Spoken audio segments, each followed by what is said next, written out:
বিধানসভায় গতকালের ঘটনা নিয়ে আজ কি ঘটলো দেখুন। বসুন, কালকের বিষয় নিয়ে কোনো আলোচনা হবে না।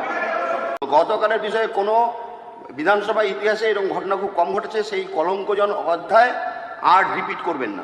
কি বলতেছে? কলঙ্ক বলতেছে এরকম? ঠিক আছে, বহুবার হইতেছে। ঠিক আছে,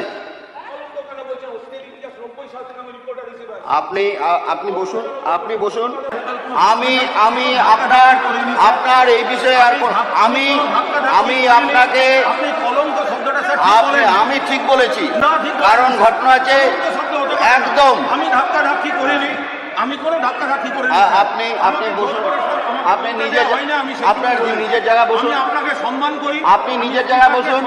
সম্মান করলে পরে আমি আপনাকে বলছি, আপনি শুনছেন না। শুনছি তো, তাহলে বসুন গিয়ে। কলঙ্ক বললেন, আপনি ওখানে বসুন গিয়ে। আপনি কলঙ্কটা স্যার প্রত্যাহার করেন। আমি বলছি আপনি বসুন না, আপনাকে কলঙ্ক করি।